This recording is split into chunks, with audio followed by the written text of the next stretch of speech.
Kita bersyukur kehadirat Allah yang telah menyampaikan nikmat kepada kita berupa umur yang panjang sampai pagi ini, berupa iman dan taat kita kehadiratnya, dan telah pula menyampaikan niat kita pada pagi ini untuk melanjutkan kaji kita tentang surah Al-Baqarah ayat 185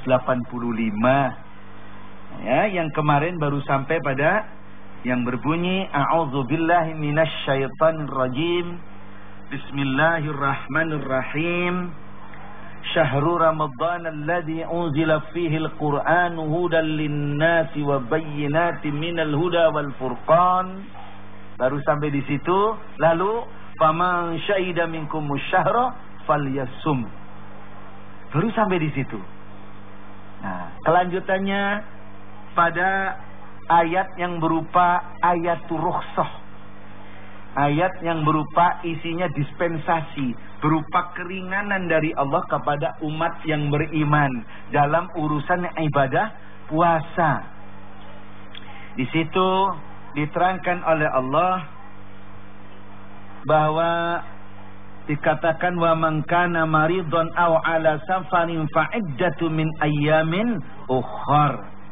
Yang maknanya, dan barang siapa marid, sakit, au ala safar, atau dalam musafir, safar jadi musafir, fa'iddatun min ayyamin ukhar, maka ia boleh berbuka dan mengganti, menghitung pada hari-hari yang lain di luar bulan Ramadan. Ayat ini sebetulnya sudah ada di dalam ayat yang ke-184. Sudah ada dalam ayat yang ke-184. Tetapi di sini diulang. Pada ayat ke-185 diulang. Jadi terdapat pengulangan. Nah, diulangnya di sini ayat rukhsah, ayat yang menunjukkan keringanan, dispensasi. Ini diulang. Mengapa diulang? Untuk menolak sangka-sangkaan. Untuk menolak keraguan-raguan. Ragu-ragu, baiknya buka apa enggak ya? Loh, kalau memang ada kesulitan, ada masyakoh, ada kesempitan, ada kesusahan, ada kepayahan, kalau harus berpuasa karena sakit atau dalam perjalanan atau dalam safar sebagai musafir, bukalah. Itu. Mengapa diulang? Ini namanya tikror lafzi, mengandung taukid. Mengandung apa? Taukid. Jadi ini mentakkidkan. Mentakkidkan apa? Mentakkidkan rukhsah.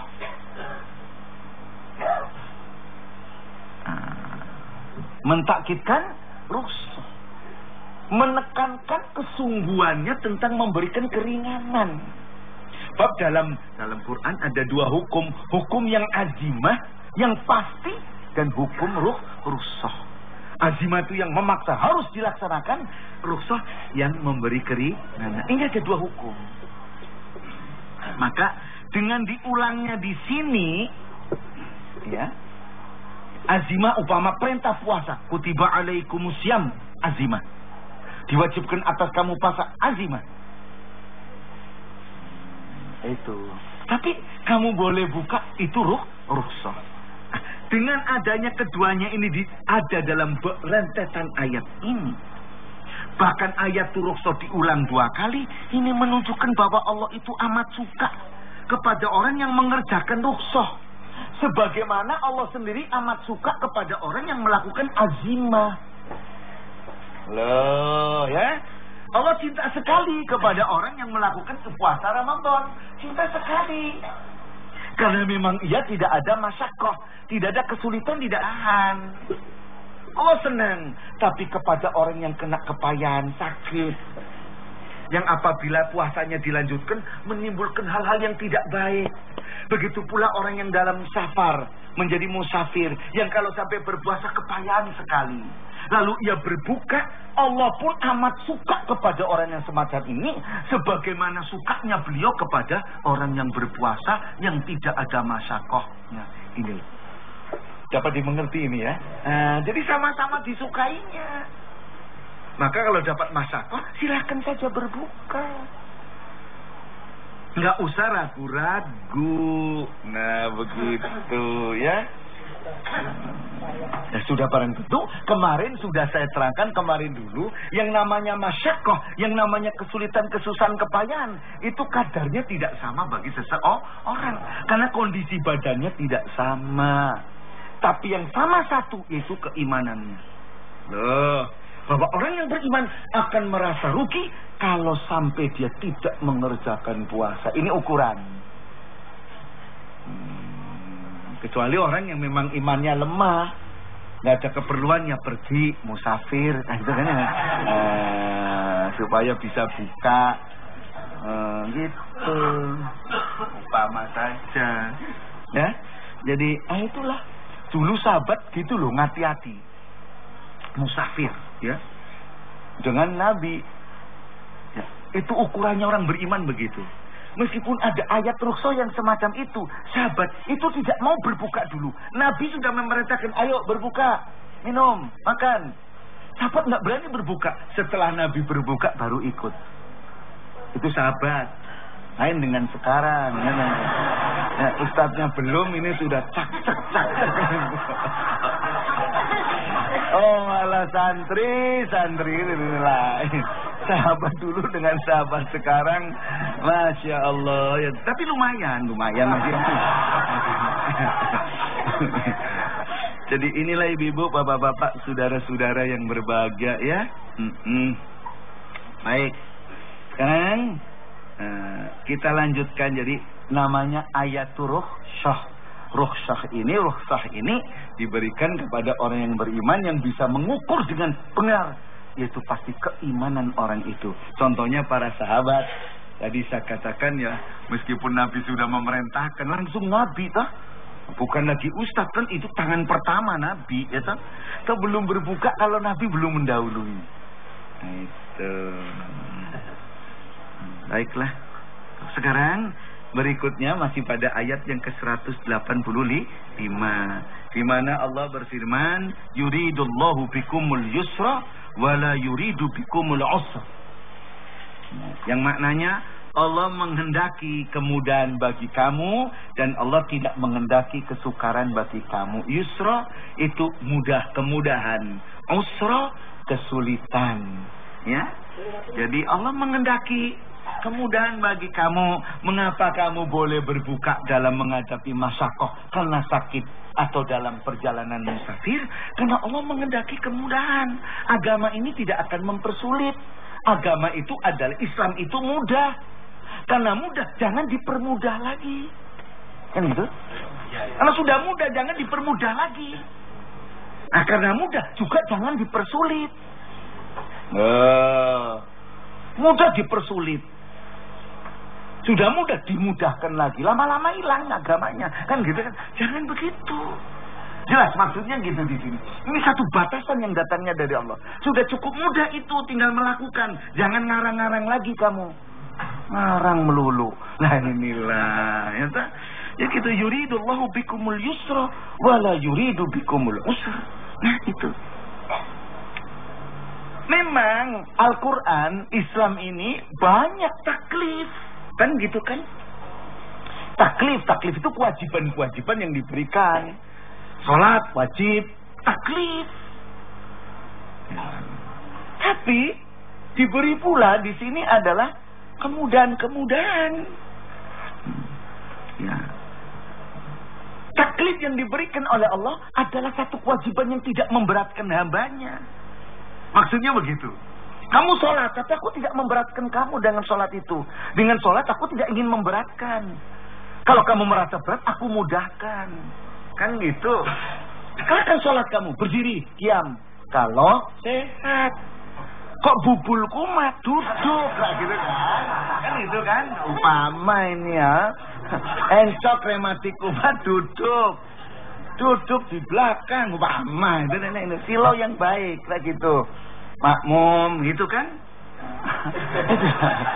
Jadi taklif itu tidak memberatkan. Yang semampunya, la yukallifullahu nafsan illa wus'aha. Al-Baqarah 286. Allah tidak membebani satu jiwa hambanya yang tidak mampu, yang memang memberatkan itu nggak akan. Tidak takalluh, tidak menforsir hambanya dengan satu tugas. Illa wus'aha, kecuali sesuai dengan kemampuannya. Begitu. Duduk silo atau apalah nekuk gitu kan ya, duduk tawaruk apa duduk ya, istiros ya, istiros tawaruk, itu kok yo sakit, bubulnya ketekok, selonjor, kurang apa toh?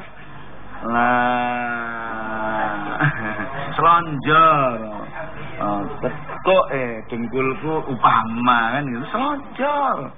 Sonjor kok gini pakai sarung lagi lah, jadi rapat gitu, ya enak kok, mudah nggak sulit. Nah, begitu ya. Jadi taklif itu jangan dipandang berat, sesuai dengan kemampuannya. Duduk tidak bisa ya sambil berbaring. Nah begitulah. Oh saya kok sakit akan sholat kok kena air rasanya nggak enak, tayamum. Loh kan begitu. Jadi selalu ada kemudahan-kemudahan. Allah tidak memberatkan. Bu Ablus tanya, loh kalau ngantuk ya jangan sholat. Ngantuk kok sholat? Ya tidak boleh. Ngantuk sholat tidak boleh, nanti keliru bacanya. Ya, gitu. Jadi kalau memang ngantuk, ya ngantuk dulu sholatnya nanti. Kecuali waktunya sudah mepet. Ya itu dikeceri jeruk. Maripada lagi lah. Angel kok itu. Kalau waktunya sudah mepet, kalau ngantuk dulu hilang waktu kan gitu. Ya toh? Supaya melek, hidung pertama pencet, gitu kan ya, tiar kan gitu, paham aja. Silakan, banyak cara deh, ya. Nah, jadi gitu. Ini kalau ngantuk ya ngantuk sholat bagaimana? Bacaannya lupa nanti ya toh. Itulah itu enggak boleh. Jadi memang ada yang azimah, ada rukhsah. Jadi ada yang keharusannya demikian, tapi ada keringanan. Nah Allah itu tidak ingin memberati hambanya. Kamu zakat.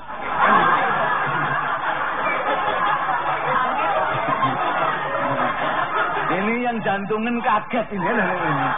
Loh ini azimah kan keras kalau azimah. Kamu zakat kan gitu. Wajib kamu zakat kan azimah. Siapa yang diperintah zakat? Yang punya kelebihan uang. Sudah 1 tahun lamanya kan gitu. Melewati batas nisabnya kan begitu. Tidak semua orang disuruh zakat. Yang tidak punya kelebihan ya tidak diperintahkan zakat. Begitu loh. Nah yang kekurangan malah disuruh nerima. Nih tahun depan jangan terima lagi kalau bisa kan ya? Berupaya supaya kalau bisa malah memberi begitu. Itulah Allah. Puasa juga begitu. Kalau kamu bisa puasa, nah sakit ya nggak usah puasa.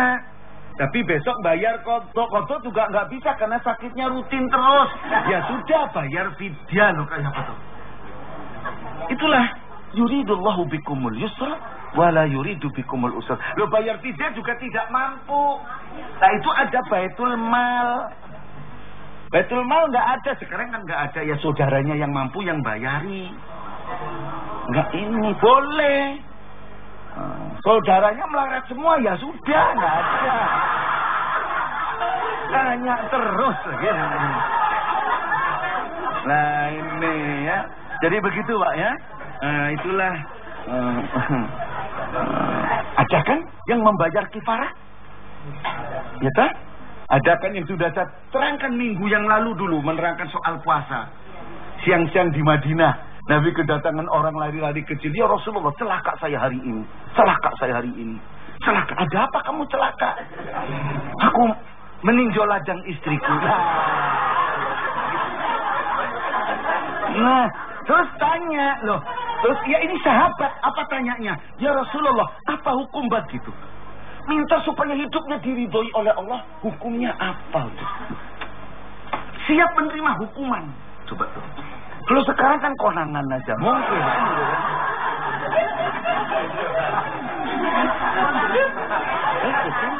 Kalau ini malah, ini loh sahabat, tidak ada yang tahu, ya lapor, saya minta dihukum, saya berbuat keliru.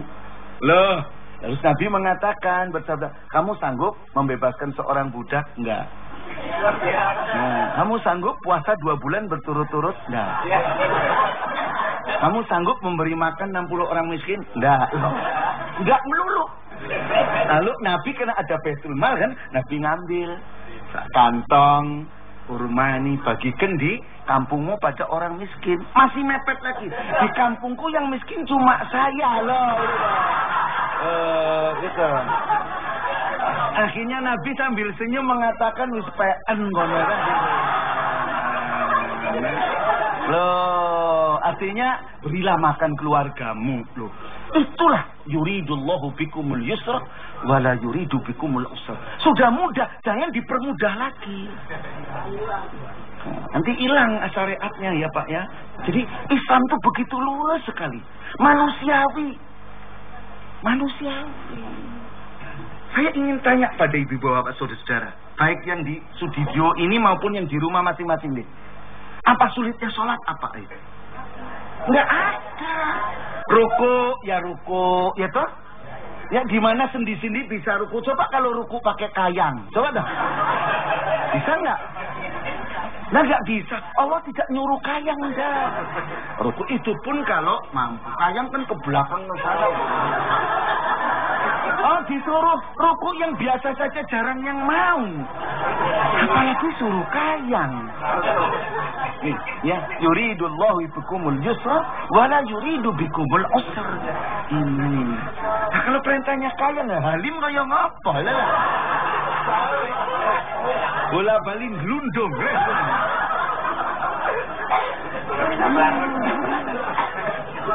Jadi inilah ibu-ibu, bapak-bapak, saudara-saudara yang saya hormati, begitu Allah itu kasih sayang kepada hambanya, kasih sayang kepada hambanya. Maka akhirnya dengan makna itu supaya kita ini adalah lebih baik mengambil rukhsahnya, mengambil berbuka daripada berpuasanya. Kalau kita memang sakit atau dalam perjalanan musafir dan ada masyakoh. Itu loh, intinya ke sana. Karena Allah kasih sayang, karena memang mudah, jangan dipersulit. Begitu ya Bu ya. Jangan suka nyulit-nyulitkan. Apa yang sudah oleh Allah ditetapkan dengan Rasulnya ditetapkan begini, ya sudahlah, ngikut ya. Baiklah. Nah, kita tuntaskan ayat 185 di mana akhirnya Allah berfirman, walitukmilul iddata walitukabbirullaha ala ma hadakum wa la'alakum tashkurun. Maknanya, hendaklah kamu menyempurnakan bilangan itu. Ya, barang siapa yang dulu pernah tidak puasa karena sakit atau musafir dan ada masyakoh, maka disuruh menyempurnakan bilangan yang hari-hari, bilangan hari yang ditinggalkannya yang waktu itu tidak puasa berapa hari. Nah, itu hendaknya disempurnakan. Itu ya, sempurnakan sampai selesai. Maka yang belum menyempurnakan sekarang ini cepat sempurnakan. Nanti Ramadan kurang 3 hari baru ingat, utang melulu, gitu. Sempurnakan. Ini untuk menunjukkan sempurnakanlah di sini artinya supaya jangan sampai pada tahun-tahun depan tercecer lagi. Jadi betul-betul sempurna. Nah, siapa yang suruh menyempurnakan? Baik yang tunai, ya, yang tidak sakit dan tidak bulat, musafir, ya, dan tidak apa-apa, itu suruh menyempurnakan. Bisa Ramadan itu sempurna. Itu. Dan sempurnakan pula yang punya utang untuk dengan qadha. Nah, kalau sudah tutup Ramadan diperintahkan walitukabbirullaha ala ma hadakum, dan hendaknya engkau mengagungkan asma Allah itu atas apa-apa yang telah ditunjukkan, dituntunkan kepada kalian ini. Allah kan memberi petunjuk bagaimana caranya puasa, kapan puasa diselenggarakan, bagaimana memulainya, kapan berakhirnya. Kan sudah ditunjuki oleh Allah. Alamahadakum. Bagaimana kalau kamu sakit, bagaimana kalau kamu musafir, bagaimana kalau sakitnya terus menerus, bagaimana kalau ente sudah tua sekali, bagaimana kalau ente kerjaannya berat. Itu udah diterangkan semua. Dan kalau begitu-begitu ini, kamu dalam keadaan mendapat masyakoh, kesulitan karena musafir sakit, hendaknya kamu milih berbukanya. Milih rukhsah itu dipergunakan, jangan azimahnya. Kan lengkap ini. Mbok kamu membesarkan Allah dalam hal ini. Ya?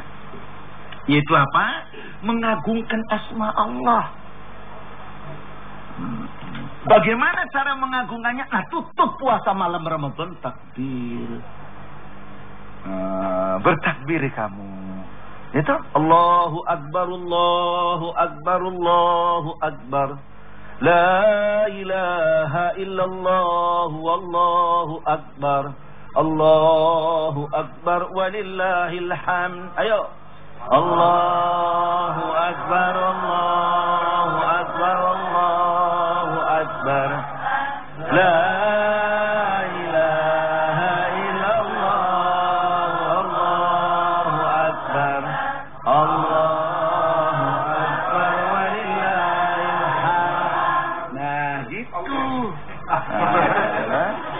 demikian kan? Takbir. Nah, untuk urusan ini memang begitulah. Ya, kebanyakan ulama mengatakan bertakbir. Jadi Fakhrul Razi mengatakan takbir malam hari rayanya. Ibnu Abbas juga mengatakan begitu.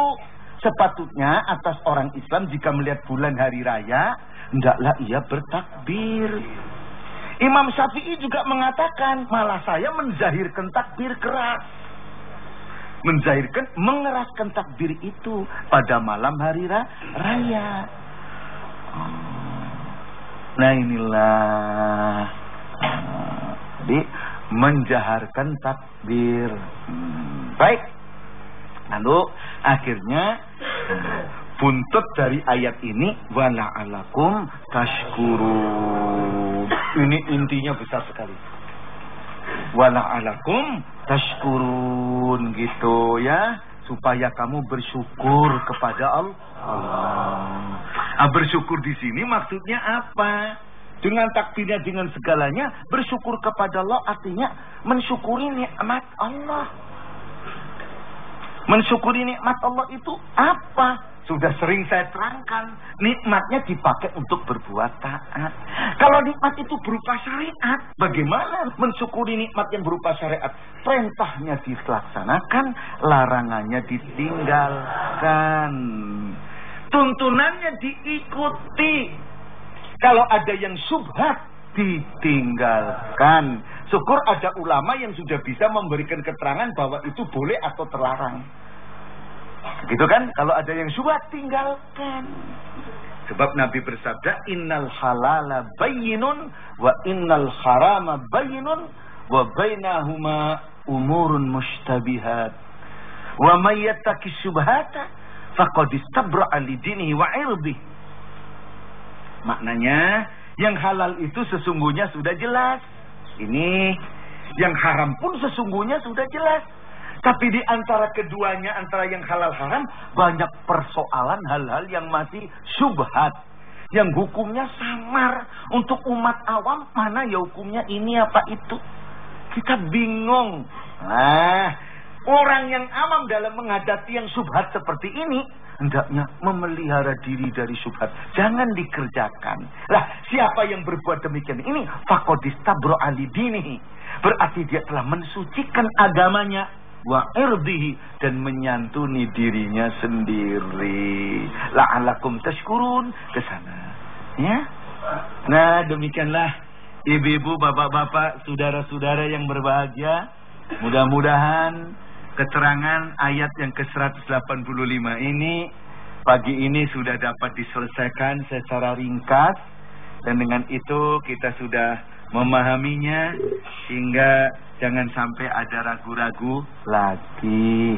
Nah, mari kita tutup sampai di sini. Mudah-mudahan Allah meridhoi kita, menguatkan iman kita, mengkokohkan takwa kita, dan menghiasi diri kita dengan akhlak yang mulia. Mari kita tutup bersama-sama dengan membaca Alhamdulillahirabbil alamin. Wabillahi taufiq wal hidayah. Assalamualaikum warahmatullahi wabarakatuh.